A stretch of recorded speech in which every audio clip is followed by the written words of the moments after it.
안녕하세요. GTS 한국사 오늘 주제 5, 임시정부에 대한 이야기를 좀 해보려고 합니다. 자, 우리 지난 시간에 3.1 운동을 공부했었죠? 3.1 운동을 계기로 임시정부가 세워지게 됩니다. 자, 그럼 공식이 하나 성립이 되죠? 임시정부 수립의 계기는? 이라고 물어보면 3.1 운동이구나. 이렇게 답변을 하면 되겠습니다. 3.1 운동의 영향 중 하나는? 라고 하면은 임시정부가 수립이 됐어요. 이렇게 왔다 갔다 할 줄 알면 되겠습니다. 자, 오늘 이 시간을 통해서 여러분은 임시정부가 어떤 활동을 했고 또 임시정부가 어떤 의의를 가지고 있으며 국민대표회의가 왜 열렸고 어떻게 됐을까에 대한 답을 찾으면 되겠습니다. 자, 먼저 한 가지 깜짝 놀랄 사실이 있습니다. 우리가 알고 있는 대한민국 임시정부 이전에 무려 3개의 임시정부가 존재했었다라는 사실입니다. 그리고 우리가 오늘 공부하게 될 대한민국 임시정부는 이 3개의 임시정부를 싹 통합한 임시정부다라는 큰 그림을 가지고 가면 되겠습니다. 자, 먼저 블라디보스토크 지역, 여기가 바로 연해주 지역이죠. 여기는 대한국민의회라는 정부 조직이 있었는데 이 지역 사람들은 어떤 생각이 있었냐면은 독립을 얻기 위해서는 무조건 무장투쟁을 통해서 얻는 게 가장 확실하고 빠르다라는 생각을 가지고 있습니다. 총칼 들고 저 도적놈들, 일본 놈들을 무찔러야 된다라는 생각을 가진 사람들이 상당히 많이 분포하고 있었다라는 얘기입니다. 자, 한편 상하이, 중국이죠. 상하이에는 사람들이 생각이 조금 달랐어요. 이 상하이는 어떤 지역이냐면요. 외국 공사관들이 많이 있었거든요. 그러니까 외교 활동이 상당히 좀 유리한 그런 측면이 있었습니다. 그래서 독립을 뭘 그렇게 피를 흘리고 해. 그냥 강대국들과의 외교를 통해서 우리가 해결을 하자라고 생각했던 사람들이 바로 외교론자들입니다. 뭐 대표적인 사람이 이승만 같은 이제 사람이겠죠. 여러분이 알고 있는 그 대통령 이승만.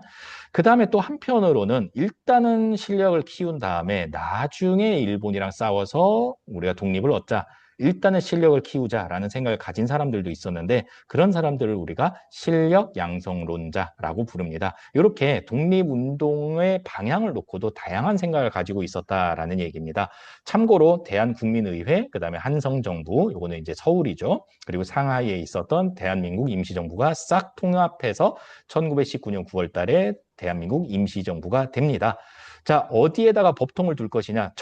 정통성을 어디에 둘 것이냐라고 했더니 한성정부를 법통으로 삼고 위치는 어디에다 둘 것이냐? 외교 활동에 유리한 상하이에다가 두겠다라고 합니다. 자, 그러면 여기서 한 가지 퀴즈를 내볼게요. 이 대한민국 임시정부는 어떤 활동, 어떤 노선을 취했다라고 우리가 추측해 볼 수 있을까요? 무장투쟁론? 외교론? 실력 양성론 중에서 그렇죠. 외교론에 조금 더 치중했겠구나라는 추측을 해볼 수 있는 겁니다. 자, 체제는 민주공화제를 채택을 합니다. 그러니까 왕이 없는 시스템을 채택을 했다라는 것에서 엄청난 의의가 있습니다. 삼권 분립을 탁 이제 명시를 해버리거든요. 자, 그래서 왕 대신에 대통령의 이승만, 그다음에 총리의 이동휘를 선임을 하게 됩니다. 지역 이념 노선을 뛰어넘는 통합을 했다라는 점에서 굉장히 큰 의의가 있다라고도 볼 수 있겠습니다. 자, 활동 한번 보겠습니다. 자, 지금 상하이에 있고 국내에서 활동을 해야 되잖아요. 근데 대놓고 할 수가 없었다라는 얘기예요. 자, 그리고 아까도 우리가 살펴봤다시피 상하이에 위치를 했었다라는 거는 외교 활동을 좀 열심히 해보겠다. 이런 이제 의지가 반영이 돼 있는 거잖아요. 그래서 첫 번째로 외교 활동을 위해서 프랑스 파리의 파리 위원부, 그다음에 미국의 구미 위원부를 설치를 합니다. 자, 이렇게 한번 볼게요. 자, 특히 이 구미위원부에서는 대통령 이승만 중심으로 활동을 많이 하게 된다라는 거예요. 이승만은 일제강점기 시대에 통틀어서 대부분의 시간을 미국에서 지냈다라는 얘기예요. 자, 그리고 국내 활동을 위해서 비밀 조직으로 연통제와 교통국을 둡니다. 연통제라는 거는요, 국내에 있는 비밀 행정 조직이라고 생각을 하면 됩니다. 여러분 이제 독립운동 영화 같은 거 보면은 막 이렇게 그냥 뭐 보통 상가처럼 생겼는데 거기에 이제 막 비밀의 방이 막 열리고 거기서 막 독립운동가들이 모이고 막 이러잖아요. 그게 연통제라고 생각을 하면 되겠습니다. 교통국은 뭐냐? 비밀 통신 시설이라고 생각을 하면 됩니다. 이렇게 뚜두두 뚜두두두 뭐 이렇게 뭐 모스부호로 이렇게 막 주고받는 그런 장면들이 영화에 가끔 나올 때가 있는데 그게 이제 교통국이라고 보면 되겠습니다. 돈이 필요했을 거잖아요. 근데 돈이 없어. 그래가지고 독립공채를 이제 발행을 하게 되는데 일종의 국채라고 보면 돼요. 독립공채라는 거는 임시정부 이름으로 발행한 문서예요. 문서, 증. 그리고 뭐 그거를 이제 판매를 하는 거죠. 그리고 나중에 독립이 됐을 때 이자를 쳐서 요 사간 사람들한테 원금과 이자를 같이 돌려주는 이제 그런 시스템으로 자금을 조달했다라고 생각을 하면 되겠습니다. 자, 여러분 교과서 27쪽 아래쪽에 보면은 독립공채에 대한 자료가 나와 있으니까 한번 읽어보시고요. 그 외에도 독립신문을 발간하기도 하고요. 여기서 여러분 약간 인지부조화가 와야 돼요. 독립신문 하면은 독립협회가 떠오르죠? 맞아요. 같은 이름인데 신문은 전혀 다른 신문입니다. 시대가 다르니까요. 그렇다. 그리고 한일 관계 사료집을 발간하기도 했었다라는 얘기입니다. 자, 그러다가 얼마 가지 않아서 위기가 닥쳐옵니다. 비밀 조직이었던 연통제와 교통국이 일제에 의해서 발각이 되면서 자금줄이 확 막히게 됩니다. 그리고 이때 무장투쟁론과 외교론 사이에 노선 갈등이 일어나게 됩니다. 야, 니네 외교 활동 한다며. 근데 뭐 이뤄놓은 게 있어. 성과가 없잖아, 성과. 야, 우리 총칼 들고 무장투쟁하자. 야, 뭔 소리야, 좀 기다려봐. 이러면서 이제 노선 갈등이 일어나게 되고요. 이념 갈등도 심화됩니다. 사회주의, 일종의 뭐 공산주의라고 생각을 하면 되는데 사회주의자들과 민족주의자들 사이에서 이념이 조금 다르게 되는 거죠.